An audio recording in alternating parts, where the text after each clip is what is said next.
Hi guys, Chef Joe here. Over the past 2.5 years, I have tried to teach you everything I know about cooking, how to make things from what you've got, and teach you about my Northern Italian heritage and various things I've picked up over my lifetime, as well as things I've picked up in my professional career as a chef. Today, I hope, is the beginning of a new chapter of pure documentary filmmaking about the food industry, life in general, and I think you're genuinely going to enjoy it. So sit back, relax, and learn how the internet lies to you about food. Stick around. You're going to love it.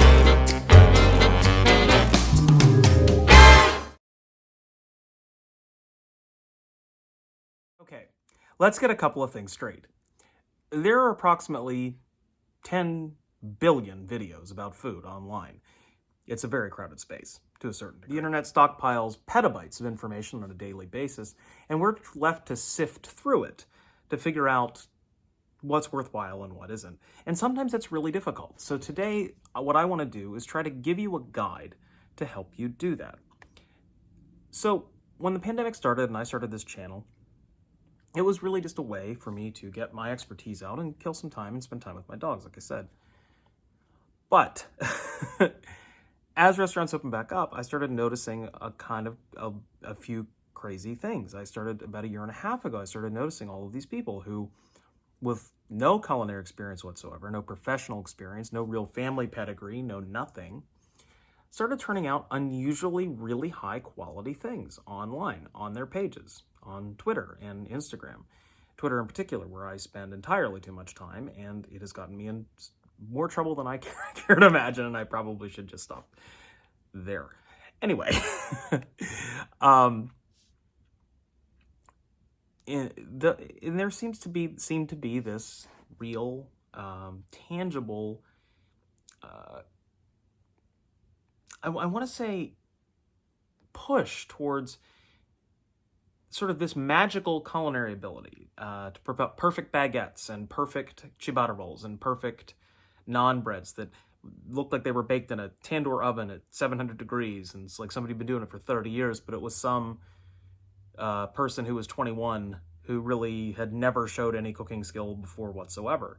And then there was a mix of stock photos, and then there was all kinds of other stuff. So it was just kind of a mess. So I started investigating it a little further, and as I get further along in my professional career, I learn more and more things about suppliers and where things come from. And I started noticing some crazy similarities between a lot of these posts and kind of like where their products are coming from. So we're going to talk about two main things in this first part. Number one is food myths, and those are things about that you may have heard online. For example, different cooking methods or ways to treat different things. And two, we're going to talk about people who don't necessarily project what you think they are. And in the next section, we will discuss how some of these things happen and how to avoid it and how to help you sift through the good stuff from the bad stuff. So let's start with food myths. Okay, food myth number one. You probably heard this a million times, but we're going to go ahead and dispel this right now. Room temperature steak. Allow your steak to come to room temperature before you cook it. Do you know how long a refrigerated piece of meat would take to come to room temperature? Hours. Okay? If you're going to need something to come up to room temperature, you're going to have to leave it out for at least 2 hours in order to allow the center to come up to even remotely to say above 55 degrees Fahrenheit.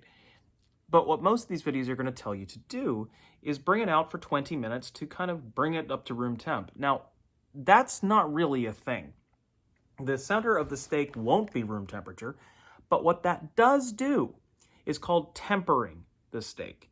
Now, what that allows you to do, and this also works with every other protein, any kind of fish, any kind of chicken, any poultry, whatever, pork, you name it, it helps you get a better sear on that protein, because what that does is by bringing that surface temperature up, and salting it, okay? You can then dry out the skin faster, and by drying the surface out, you can get a nice hard sear and you get that nice beautiful nutty brown color that provides all that flavor, like called the Maillard reaction, like we've talked about 50 times on this show, okay? That is myth number one. So that is something that I understand why people say why to do that, but you really shouldn't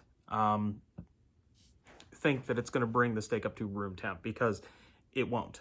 All right, we do that in professional kitchens all the time, but it's just to temper that meat so we get a better sear on it. It's really not going to help with the timing of the cook on your proteins or not, but it will help you get a much better sear on that protein. So that's myth number one. Now let's move to myth number two. The second myth you're going to hear a lot about online is about dry brining. Okay, now I do it all the time in my kitchen professionally, and I do it constantly, and I've showed you even how to do it.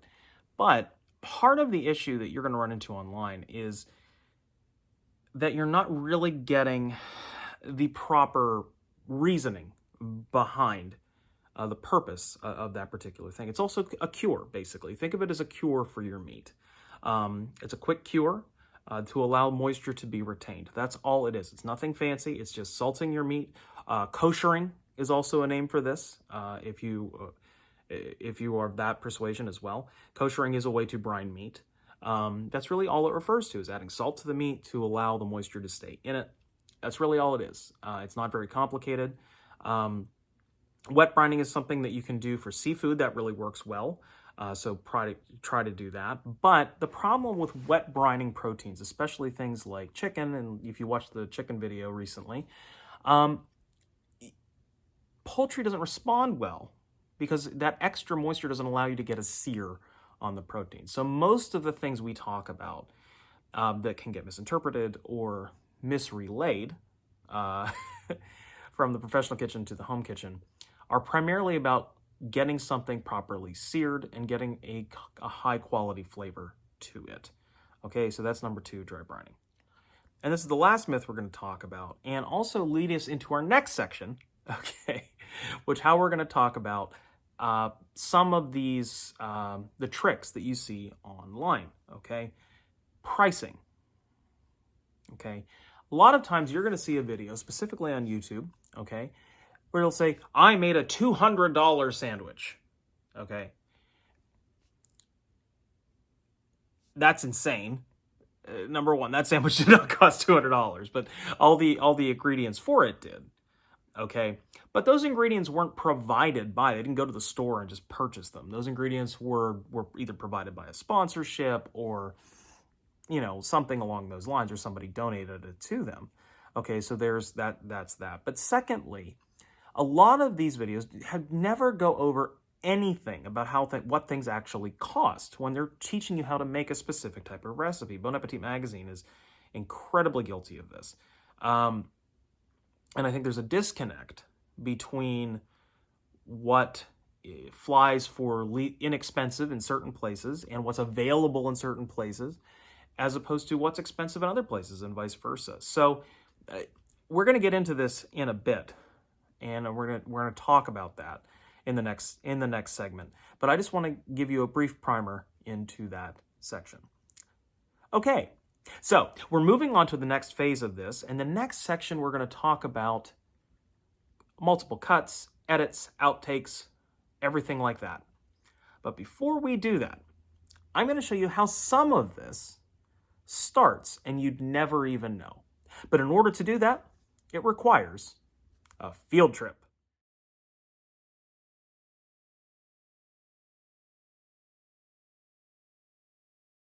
Okay, so what does me being in another giant eagle, or a supermarket for that matter, have anything to do with how the food applies to me?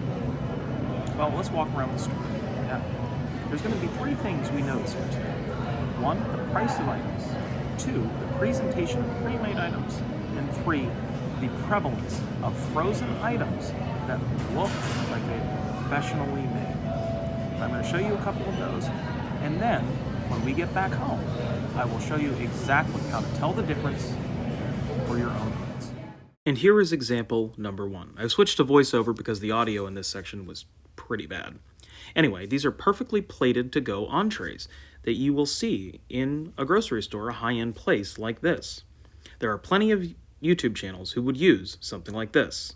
And not to mention the deli counter.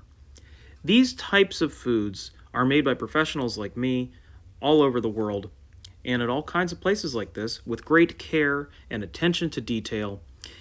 And yet, there are people who will take some of this stuff home. They'll plate it up. They'll take a picture of it after we spend 5 or 6 hours preparing it and then try to pass it off as their own. Now, if it was just a food styling thing, that wouldn't be a problem. But the issue is, people are claiming they did something when they didn't. So why the hell am I complaining about this? Well, I'm not really complaining. All I'm trying to teach you is how you can spot the real stuff from the fake stuff. In my show, I don't cut away from things. I don't take things off screen and then do things 100 times and show you the best version of it. I do it right in front of you. And I would like people to be able to learn how to do things right from the start. So that way, you know that you have not only a sense of pride in it, but you know what you did was the best version of what you could do. Now, I could, of course, half-cook things or just sear things and then pretend that what I eat is not good or good when it's not, but I don't do that. So the last section we're going to go to, that was the fresh food section, and now we're going to go to the frozen food section so I can show you what you may have seen online.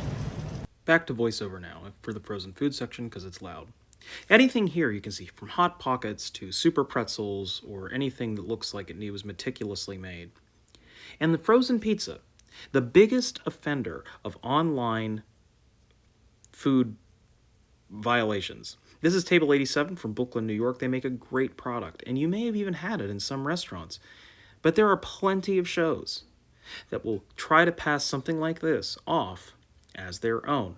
You may even recognize what that crust looks like if you've watched certain channels. And oh look, right next to it, Freschetta, probably the best commercially available gluten-free pizza out there. I made you a gluten-free pizza from scratch on this channel 2 years ago, but there are plenty of channels that will try to pass something like this off as their own. And if you look at the topping placements and everything else, you may even notice that placement and the perfectness of it from some of your favorite channels online. It's pretty undeniable.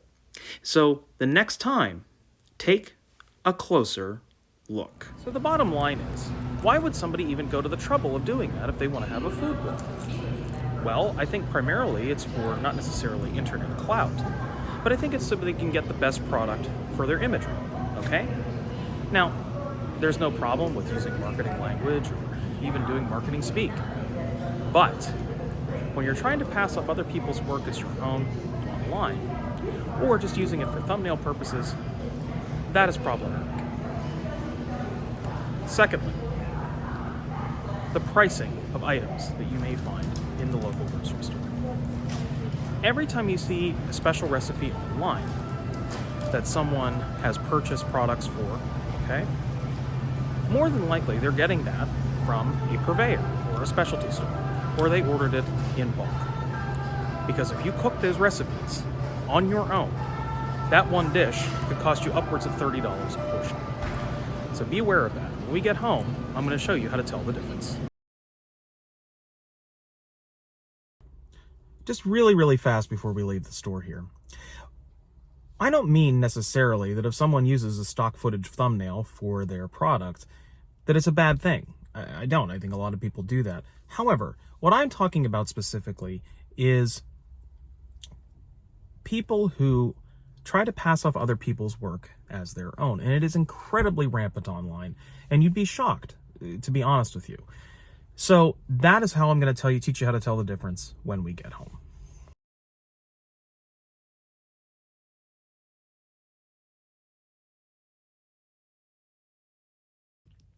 Okay, so multiple takes, cuts, and TikTok insanity. What does that all mean?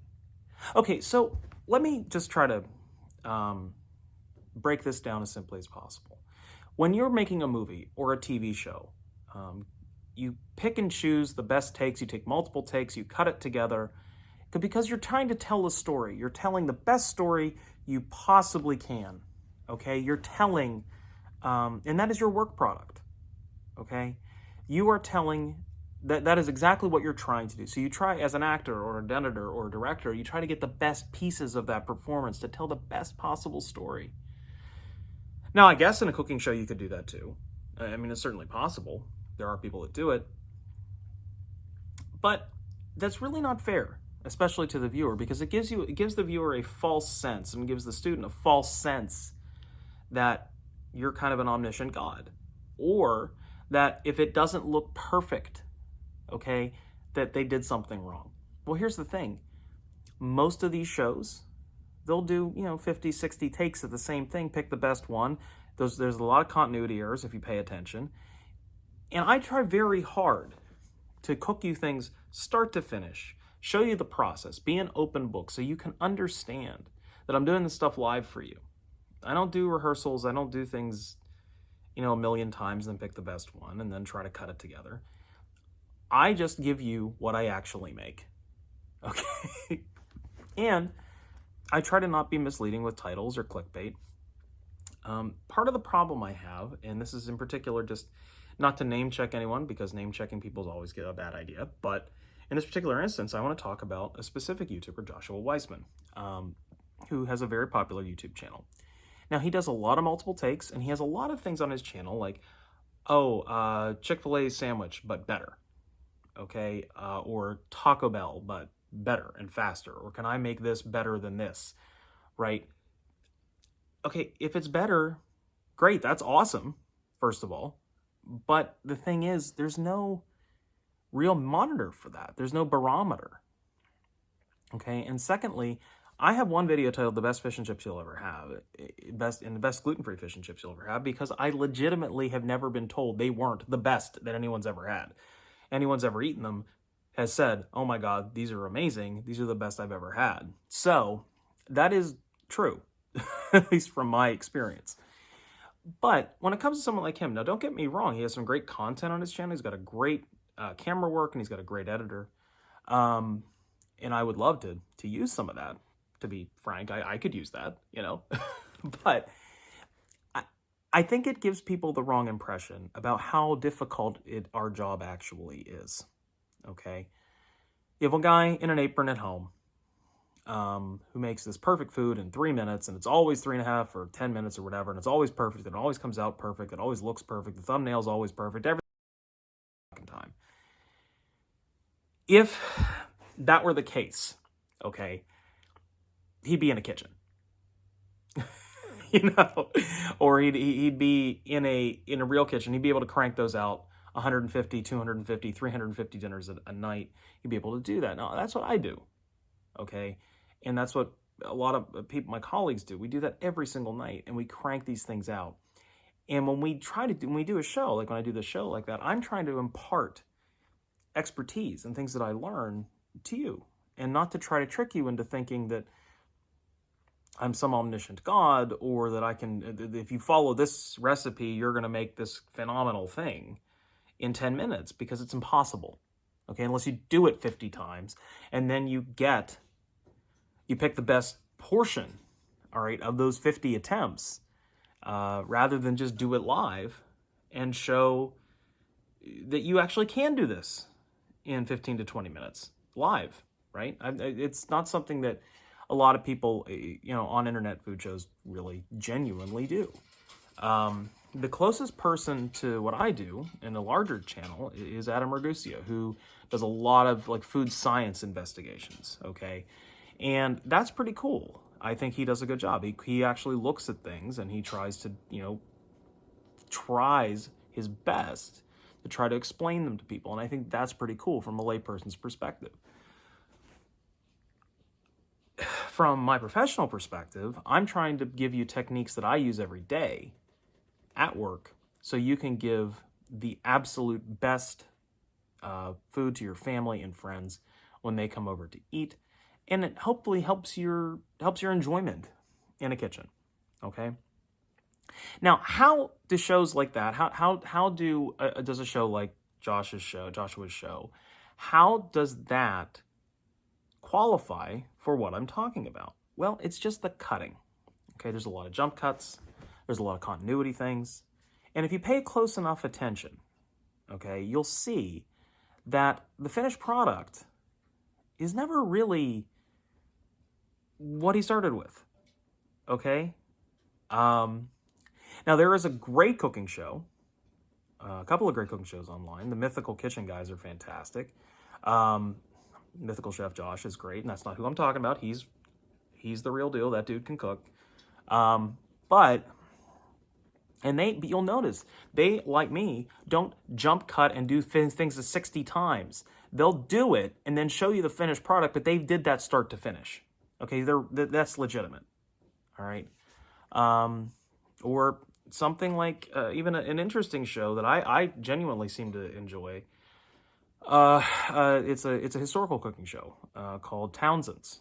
All right, where he goes through classical recipes from like 300 years ago. That's pretty cool, and he does them from start to finish, and that's pretty neat. And then there are shows like Andrew Ray's show, okay, where he copies things from TV shows. Now, here's the thing. He acknowledges up front that he's not a professional chef, and all he's trying to do is recreate something. And he'll tell you, he said, look, this took me a bunch of attempts to do, and I'm going to try to show you step by step how I did it. But he'll still, go through and try to give you the glitz of what he did. There are different styles. There are different methods, but the biggest problem I have with a channel like Joshua's is the clickbait and the seemingly trying to kind of discount what we do for a living. In that, oh, well, I can cook up against a Michelin-starred chef and I'm amazing, right? Well, no, that it's just a marketing thing. He would never have you in his kitchen, okay? Like you couldn't crank out dinners with the guy.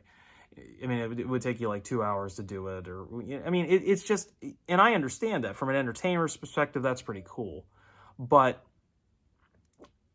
it defeats kind of the purpose of the educational aspect of a cooking show. So a show like that, the next time you watch it, just pay careful attention to what you see from continuity and what you see from jump cuts and how things come back and how certain things that are perfect all the time, okay, aren't really what they seem.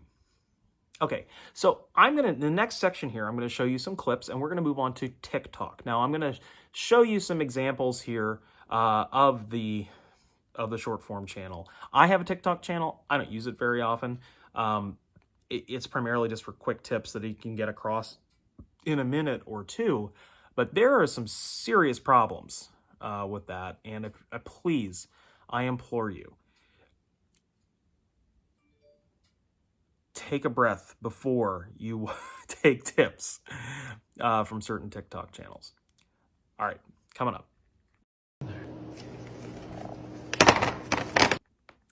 This is Getty, and this is our first clip that we're going to show you. And it may end up being the only one because some of them are just disgusting, and I know you've probably seen a lot of these online.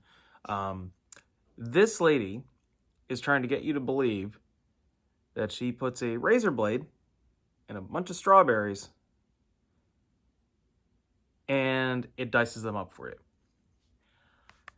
You don't have to be a professional chef to understand that this is complete and total nonsense. But I just want you to watch the clip so you can see the type of stuff I'm talking about. Please be careful on TikTok. Watch this. So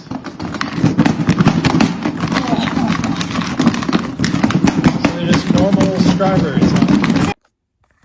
Yes, those are normal strawberries. But that's not what we end up with. Oh.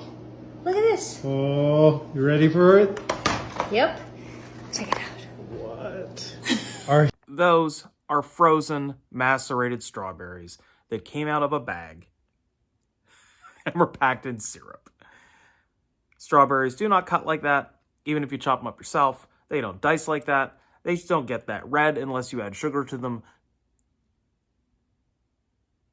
This is insane. Okay?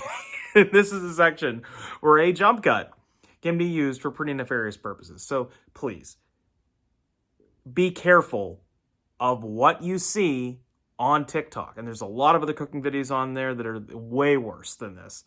This is just the most dangerous one. So this is all I wanted to get this out of the way. But there are a bunch of ones on there that are just going to cause you all kinds of problems. So please stay away from TikTok for your food advice, unless it's from reputable people like myself or any of the anyone who's an actual food professional.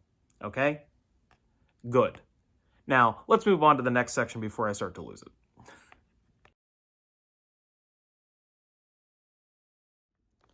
Okay, everybody. I hope you've enjoyed this video so far. This is the first part of this documentary series, and the second half of this will be next week. I hope this does well, and I hope you have enjoyed it. The second half of this video will be running next week, and we are going to get into a few more demonstrations of cooking and how to spot fakes online when you get to it. Right now, that is all for now. And then in 2 weeks, we will cut this together and have a full-length hour video. The reason we did it this way, or the reason I did it this way, was simply because time constraints and the post-edit suite was not functioning properly for a few days, so it kind of put me behind schedule. Also, according to some of the analytics, the most watched portions of videos are 28 minutes or less. So I hope you guys like this first half. In the second half, we'll see you next week. All right. Have a good night.